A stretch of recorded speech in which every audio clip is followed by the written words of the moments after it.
Learners में आपका हार्दिक स्वागत है। गोडविल इंटर कॉलेज कटहल की ओर से संदीप कुमार भौतिकी प्रवक्ता। प्यारे बच्चों, पहली वीडियो में आपने पार्ट 1 भौतिकी जगत फिजिकल वर्ल्ड के बारे में कुछ थोड़ी सी परिभाषाएं, कुछ थोड़ी सी इंट्रोडक्शन फिजिक्स के बारे में थोड़ा सा पढ़ा। अब आपका दूसरा चैप्टर है मात्रक, मापन तथा त्रुटि विश्लेषण। तो देखिए, सबसे पहले में आप देखें कि यहाँ पे मात्रक क्या होता है। मात्रक आप कहाँ पे यूज करते हैं? कोई भी एक इस प्रकार का सर्वमान्य मानक जिसका उपयोग आप किसी भी भौतिक राशि की तुलना करने में यूज कर सकते हैं, उस राशि का मात्रक कहलाता है। जैसे आपकी भौतिक मूल राशि या भौतिक राशि लंबाई है, और लंबाई का जो सर्वमान्य मानक जिसको आप उसकी तुलना कर रहे हैं, लंबाई कितनी छोटी बड़ी, तो आप मीटर, लंबाई का मात्रक हुआ मीटर। तो आप मीटर से आप लंबाई की तुलना करेंगे कि लंबाई छोटी है, बड़ी है, कितनी अधिक है, कितनी कम है, तो आप उसके मात्रक से ही उसकी तुलना करेंगे। तो ये होता था आपका मात्रक। अब आंकिक मान क्या होता है? जो एक इस प्रकार की वैल्यू जो राशि के परिमाण को दर्शाता है। परिमाण मतलब जो उसका मात्रक है वो कितनी बार कितनी गुणा हुई इसके। जैसे आपके पास लंबाई है, लंबाई दी गई आपको 2 मीटर, तो जो उसका मात्रक है मीटर, उसमें कितने की मल्टीप्लाई की गई? आंकिक मान है उसका 2।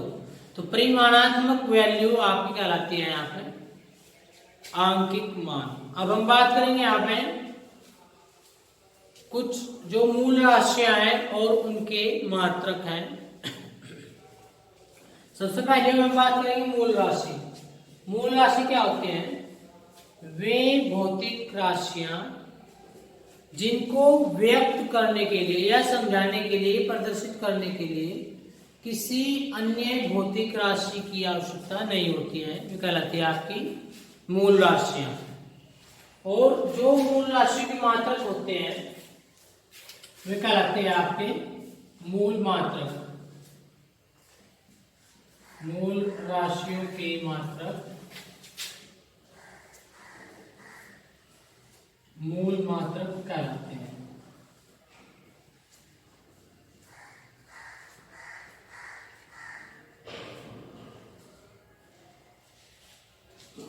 जो मूल राशियां हैं वो इस भौतिकी में आपके पास सात मूल राशि पड़ेंगे, जो कि उनको प्रदर्शित करने के लिए किसी अन्य भौतिक राशि की आवश्यकता नहीं होती है। उन 7 राशियों से ही मिलकर अन्य कोई राशि बनेगी, जो राशि कहलाती है व्युत्पन्न राशि। अब हम पढ़ेंगे यहाँ पर व्युत्पन्न राशि। व्युत्पन्न राशि क्या होती है? वे भौतिक राशि जिन्हें व्यक्त करने के लिए या समझाने के लिए, प्रदर्शित करने के लिए मूल राशियों की आवश्यकता पड़ती है। मतलब जो 2 या 2 से अधिक मूल राशि से मिलकर नई राशि बनती है, उसको हम कहते हैं व्युत्पन्न राशि। वे भौतिक राशियां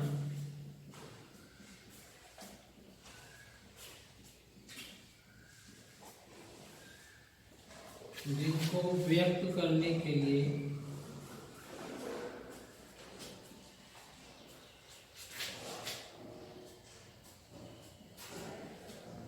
किसी अन्य भौतिक राशि की आवश्यकता होती है।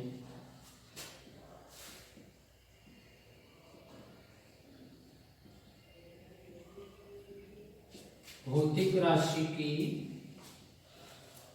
आवश्यकता होती है।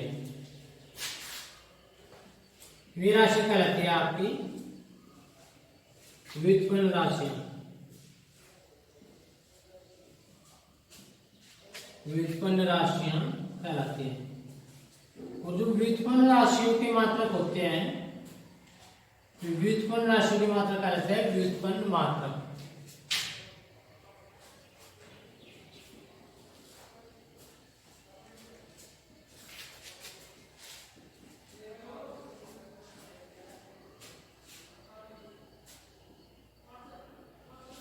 व्युत्पन्न राशियों के मात्रक व्युत्पन्न मात्रक कहलाते हैं।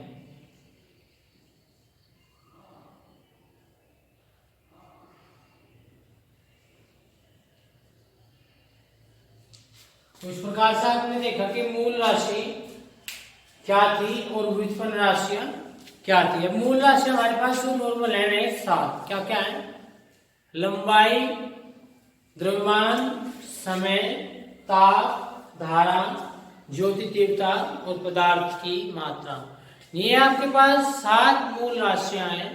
इन मूल राशियों की जो मात्रक हैं वे हैं आपके मूल मात्रक। अब जैसे इनसे मिलकर क्षेत्रफल बढ़ना, आयतन बढ़ना या फिर वेग, ये इस प्रकार की जो राशियां कहलाती है आपकी व्युत्पन्न राशियां। और इन राशियों की मात्रा कहलाते हैं आपके पास व्युत्पन्न मात्रक।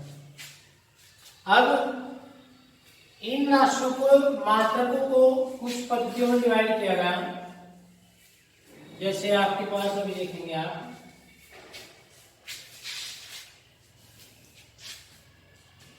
एक पद्धति है आपके पास सीजीएस पद्धति। याद रखनी है आपको, सीजीएस पद्धति क्या होती है, जिसमें हम लंबाई को सेंटीमीटर में लेंगे, द्रव्यमान को ग्राम में लेंगे और समय को सेकंड में लेंगे। वो थी हमारी सीजीएस पद्धति।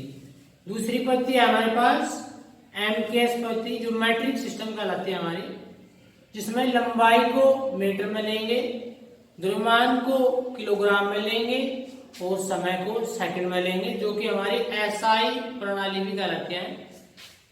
तीसरी पद्धति है हमारे पास एफपीएस पद्धति या ब्रिटिश पद्धति भी कहलाती है, जिसमें हम लंबाई को फीट में लेंगे, द्रव्यमान को पाउंड में लेंगे और समय को सेकंड में लेंगे।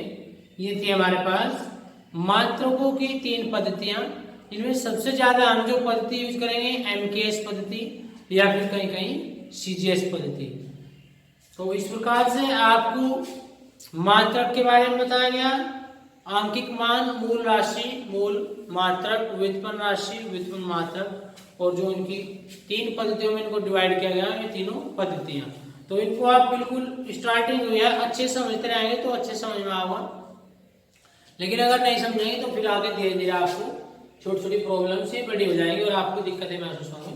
तो इसलिए प्यारे बच्चों, अपना कार्य साथ के साथ करते रहें और जो समझाए उसको समझते रहे साथ के साथ, और अपने YouTube चैनल को ज़्यादा से ज़्यादा शेयर करें, लाइक करें। धन्यवाद।